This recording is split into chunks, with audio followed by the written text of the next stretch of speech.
Greetings, fellow Final Fantasy players, and it has been a while, but I now welcome all of you to F2 Worlds, where I post gameplays, theories, and lore videos on the Final Fantasy series.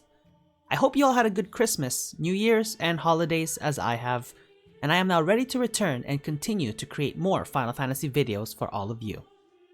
If you guys are enjoying these videos, please be sure to leave the videos a like and comment on any theories, lores, or questions you guys might have for any Final Fantasy games, and I will be sure to make videos for them.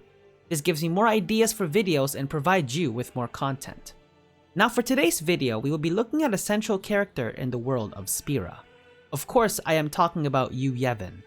Unfortunately, I will not be referring to Yu Yevon the boss, since many of us can consider him the easiest final boss in Final Fantasy. In this video, we will be taking a look at the lore of Yu Yevon. Who is he? What did he do to have an entire religion based around his teachings? That is what we will be exploring today, so let's get started. Yu Yevon is a character whose religion is widely practiced in Spira, but the story of Yu Yevon might not be as well known as his symbolism in Spira. Yu Yevon was a summoner that lived in Zanarkand and served as its leader around 1,000 years ago. Zanarkand was once a very large city that was ran by Machina along with its rival city of Bevel. Unfortunately, the growing power and technological advancements of both cities resulted in increased tension, eventually leading to a war between the two cities known as the Machina War, which was initiated by Bevel since they believed Zanarkand was going to start the war, so they struck first. This was a devastating war where both sides were relying on the use of both Machina and summoners to win over the other side. Unfortunately, Bevel gained the upper hand when they decided to take advantage of the Machina created by the ancient Bedor tribe, the ancestors of the Al Bhed, in addition to their military prowess enhancing their Machina weapons, including the super Machina weapon Vegna Gun, which was never released due to its inability to differentiate friend from foe.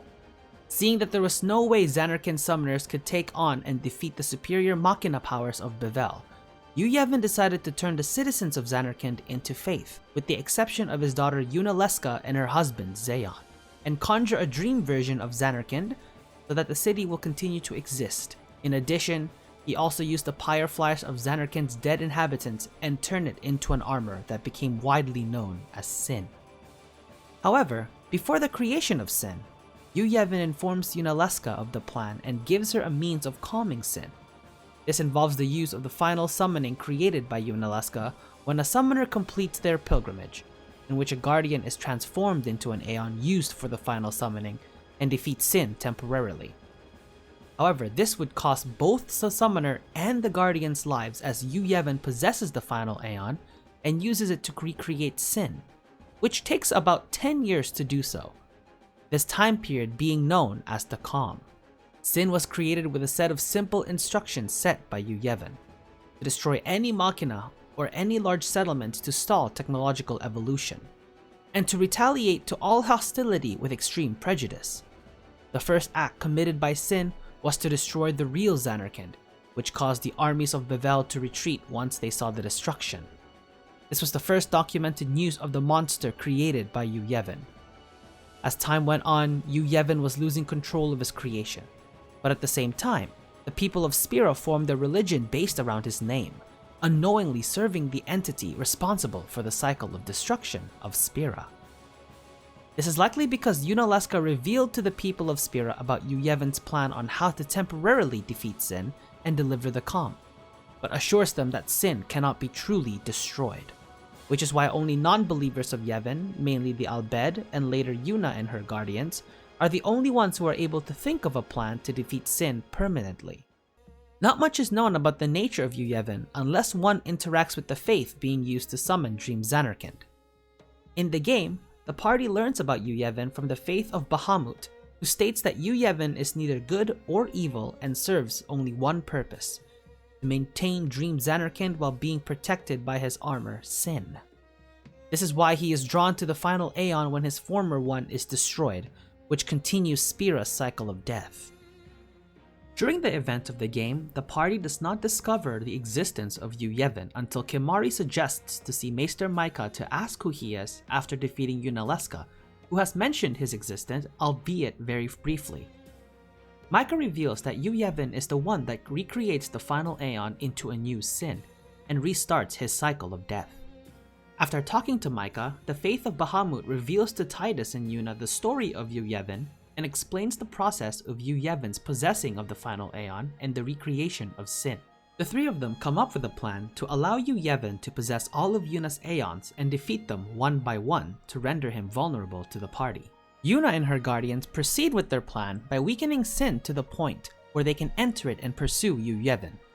After defeating Seymour and Jet, Yuna and her guardians confront Yu Yevon, who has now taken a parasitic form, likely as a result of continuous possession of the final Aeons to recreate Sin, deforming his body to that of a parasitic bug.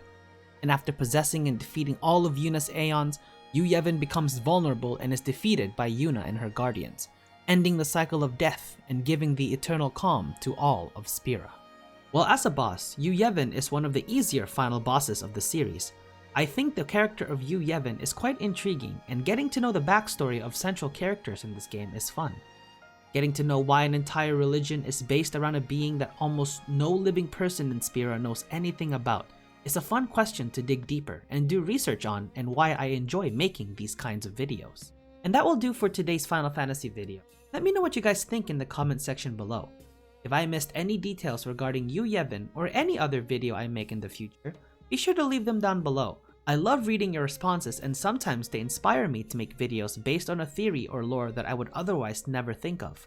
And don't forget to subscribe to the channel if you are new and are interested in the lore that the worlds of Final Fantasy have to offer, and I wish you safe travels as you traverse in the worlds of Final Fantasy.